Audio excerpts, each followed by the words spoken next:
So this video took a little twist, and I'm going to open it up with a funny story, dude. My crew that's here that's building this porch, they're a sub from my general contractor. I have a great general contractor. And these guys are, the dad is actually Lebanese. He fought in the Lebanese army. And the son was born here in the United States and whatever. But what a wonderful crew. Great work ethic, great skills, wonderful carpenters. But the old dude that I was talking to, the dad, he's 70 years old. I was telling him I was working out. He works out. He was shot 9 times up by the Mall of Georgia. And I'm going to go to a clip, me asking him about that. It's crazy, dude. Holy cow. Okay, so my morning crew is here. These guys are great, by the way. And are you the dad? Yeah. Okay, Pop is here. So Pop is the youngest. No, Pop is 70 years old. And we're just talking, and we're talking guns and stuff. He was shot 8 times by the Mall of Georgia. 9 times. 9 times with a 45. Were they all 45? Yeah. 45 caliber. He was shot 9 times by the Mall of Georgia. And he's up here working his butt off. I was just talking to him about working out in the morning. And man, he's in great shape. But these guys are doing great work. They're a sub from my general contractor. They're doing fantastic work. This is going to be gorgeous, absolutely gorgeous. We should have done this from the get-go. Morning. I'm about to take this off, but I needed it this morning. We're going to talk about overseeding, whether you should overseed in the winter. We'll talk about transition from slow-release fertilizers to fast-release fertilizers. You can hear construction in the background. I'll show you. I've got the last few projects on this property we're finishing up. What else? I'm going to talk to you about this. If you ever wondered the background of how we sort of develop products, we're working on a mixture of mycorrhizal fungi, good bacteria, and some probiotics that we can use not only on lawns, but in the fields. And it's a natural fungicide. It protects your roots and plants from disease. It breaks down the nutrients. You can really reduce the amount of fertilizer you're using. So I'll show you that. I'm about to take some up and spray it in the field, but I'm going to piece a video together for you. Hope you enjoy it. The only thing I ask, only one thing, is I ask for you to give a thumbs up. I'd like to see 2,000 likes on this video. And if you dislike it, I don't care, but get a thumbs up either way. Let's get at least 2,000 on this one. And man, it is gorgeous out here. It was 56 degrees this morning. Look at the breeze. It's amazing, amazing. This should tell you something. It is 55 degrees out here. There's a little bit of a breeze. I came out this morning and I was like, ooh, it's chilly out here. So it's that time of year, the question comes up, should you overseed your Bermuda grass or your warm season grass with some type of rye? I'll talk about that today, and I'll give you some pros and cons and tell you about annual versus perennial. We'll have that discussion. And then I'm gonna pop around here. I did a long video yesterday about all the things we're doing for prep for deer season and all the fields and everything that's going on. But I also want to show you some projects we're going on. I think I'm at the last stage. After 3 years of working on this place, I think I'm finally at the stage. I've got just a few things I want to get done, and I'll pop around and show you those. So here we go. Go look. Should you overseed your Bermuda lawn? I have always said no. I think it's nice to take a break. Just get off of the cutting for a while. Spend some time, do something else, get away from it, and then be excited in the spring. I generally just like to let Bermuda grass just do its thing and just turn brown, go dormant, and then come back. There is a possibility, a good possibility, that you'll be introducing weed seeds whenever you do any kind of seeding. I've had that experience before, and a lot of you guys have commented the same thing, that you bought this type of grass seed, this type of perennial or annual ryegrass, and it had a ton of weed seeds in it. So just be aware of that. Is it good for the soil to overseed? Sure, it's good for your soil to have active roots growing, but you've got roots, you've got active roots in there, it's just dormant. So personally, I say no. If you decide that you want to overseed, which should you go with, annual or perennial? If you go with annual ryegrass, it's going to have a little bit lighter color and a wider blade. Perennial, typically you can get some real nice perennial grass that is a darker green and a finer blade, and it'll look better. But here's the problem, is that transition. Annual ryegrass, once it starts to get warm, you can cut it down really short and that heat will typically cut it off. And the Bermuda is much more aggressive than the annual. However, perennial is not necessarily that true. Perennial can withstand and compete with Bermuda grass, so you may have to get something like a Certainty or something like that and spray it, and you're going to have to be putting down some type of negative killer in the springtime to kill off that perennial ryegrass. That is a possibility. I have in the backyard, I have patches from a year to almost 2 years ago where we put down some perennial rye. That stuff is still out there, and it competes with the Bermuda back there, that common Bermuda. So that is a warning. Yes, perennial rye will typically look better. It gives you a better cut, it gives you a better lawn, but you may have to come out and spray it with something to stop that competition in the spring. Personally, I like to just let my lawn go dormant, forget about it for a couple months, and then when the warmer weather kicks in, I feel more excited. I'm excited about getting out and doing lawn work, instead of all winter long having to get up, cut the grass every single week and deal with weeds. And it's just nice to have that break. That's just personally what I believe. Here, it's different. I have land management here, and I have soil management here. So my whole property slopes down, slopes down, slopes down, slopes down all the way to the back. And I have to be really careful about not having just exposed soil, because I'll have runoff. So I will come out here, I will overseed just about every square inch of this place. So over here on this area, overseed probably cheap annual rye. Over here, cheap annual rye. Over there, cheap annual rye. On the backfield, cheap annual rye. And up in my fields, I have, of course, if you watch yesterday's video, I have clover, turnip, chicory, brassica, and even a little bit of cereal rye up there. I've got a brand, let me come back here and show you the seeding over here. So this area over here is my septic drain field. And the septic drain field, we have to continually work it and bring in topsoil because it settles and settles, and we're building it up into a crown shape. And finally I got it going. I put out a contractor mix. Now the contractor mix has perennial rye, annual rye, and fescues. And I've been hitting it now that it's starting to germinate with Lawn Alive. It's getting a little bit of germination here. You can see a green haze. Over here you can really see it. And that's mainly because we just started to get some rain. But back over there you can really hit it. So I'm just coming out here and spraying a little bit of Lawn Alive on this. Mycorrhizal fungi, a little bit of nitrogen.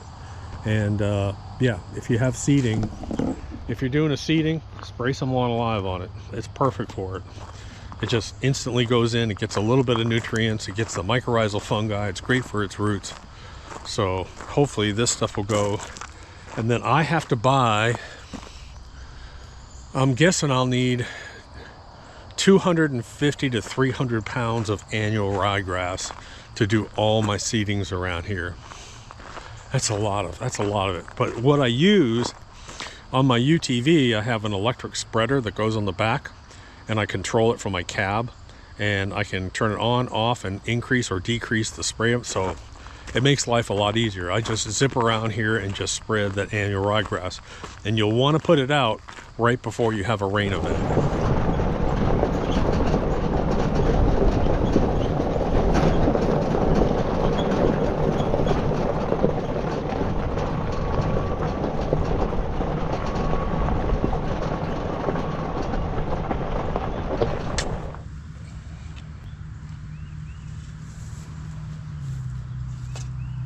Oh yeah. We are cooking today. I bought some Lasatino kale. It's called dinosaur kale. And it grows huge. And it is supposedly the most nutritious kale and a little bit sweeter than normal kale. And I think it comes from either Italy or Japan. Hi girls. I know you guys want your breakfast.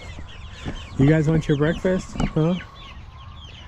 I know you want your breakfast. Yeah, you sure do. You're so pretty. I've already planned it. Oh, it's germinating. So I've already done these 3 beds. We pull these beds out and we planted kale in here. Man, look at all that germination. See all those little dots? That's all seed. That's all kale germinating. Ooh, I'm so happy. So real quick in the garden, we always lose our cucumbers in July. They just heat and disease out. We replanted from seed, and I think we'll be able to get maybe some cucumbers this year. What is that? That looks like a mouse hole or something. Sure does. There's another hole there. Well, maybe, you know what? I'll bet you I have an armadillo coming in here. 20 bucks says I have an armadillo coming in here. I had a couple zucchini plants pushed over, and I'll bet you that's what it is. Anyways, we planted the zucchini from seed about 3.5 weeks ago. Look at that. That is gorgeous. Absolutely gorgeous. Up there. What are you doing way up on that door, huh? What are you doing way up on that door? What are you doing up there? That's dangerous. That's dangerous, honey. So I think I'm gonna spray the upper field with this new experimental formula that I'm working with, which basically I take Lawn Alive, which has a little bit of nitrogen, has mycorrhizal fungi inside, mycorrhizal fungi, which penetrates the root walls. And then what I'm doing is I'm adding some good bacteria, bacillus. I was corrected. And basically what ends up happening is your good bacteria will break down organic matter and nutrients into a usable form so the plants can get it. Your mycorrhizal fungi reaches out and brings that into the plant. And so that's all we're doing up here on this field up here. Man, let me tell you what, it looks gorgeous. But after I spray it, I want to water it in, so I need to make sure I got irrigation hoses hooked up the right way. Man, this field just popped, dude. I sprayed this field as well too with that same formula. Look at it, man. All this turnip and brassica and everything is just popping in here. And I do have a little bit of second generation corn coming up, but I don't know if the corn, you know what I might do? I might have the guys walk these rows and throw some DGL on this corn. It just needs a little bit of nitrogen, and one bag, believe it or not, one bag of DGL, because it's such a fine particle, will actually do just about this whole field. You just go out and just throw it at the base, throw it at this corn. But I want to come up here and check. Just connect this.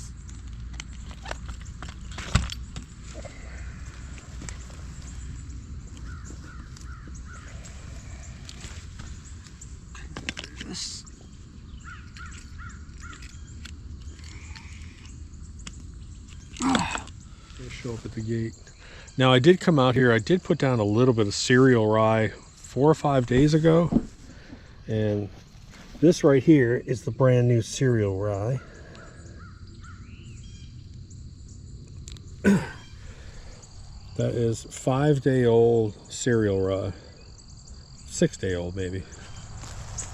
And if you didn't see my video yesterday, we put in a watering hole up here, which usually don't put a watering hole in a field, but just because the geographics of where the water is, we put in a watering hole up here. That's 24 inches deep, 6 by 10. I finally did bugs, but I did find there's a natural bacteria that you can add to this for a mosquito larva, and I've got that ordered. But I've got these little topwater gnats that I do not like. They can actually infect a deer with what is it, EWD, which is not good. So this field right here, absolutely gorgeous. Now that's a sprinkler. I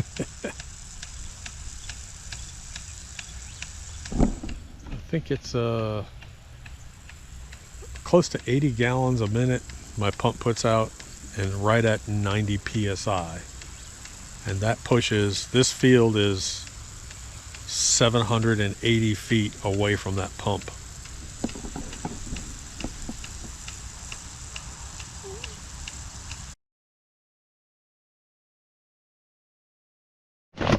Oh man. Oh.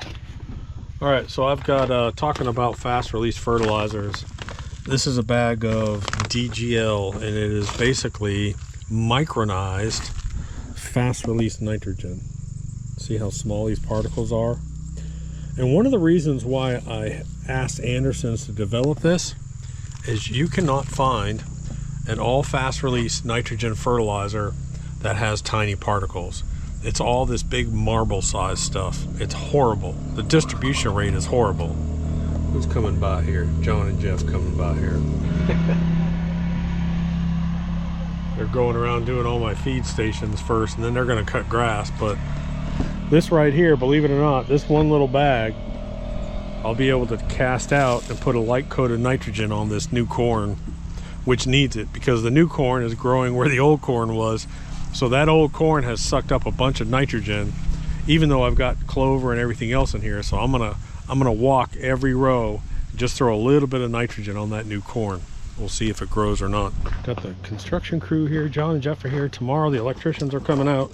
But let me show you what I'm gonna do is I just put out a little bit of, I just had one bag of DGL and I put it out on that corn. Wherever I saw corn, I threw a little bit out. And before I water it in, I'm gonna mix up, this is one of those formulas that we're testing for 2026, which will be mycorrhizal fungi, probiotics, and a good bacillus, a good bacteria that completely surrounds your roots.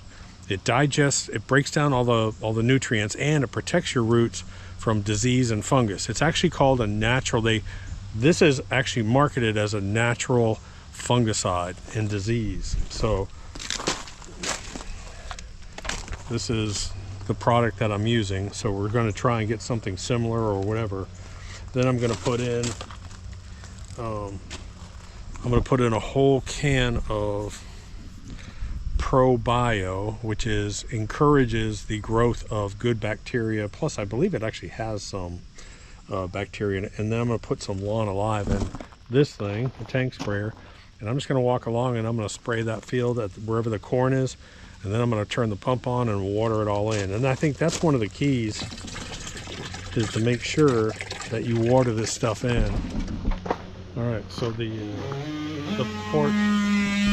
porch demolition has begun.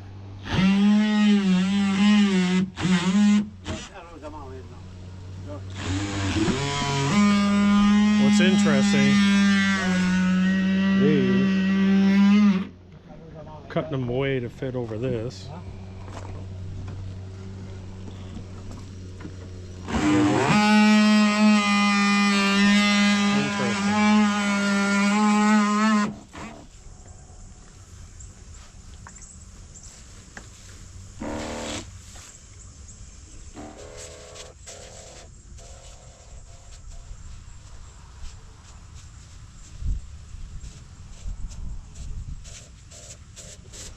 This is looking gorgeous. This is that common Bermuda out here. Look at that.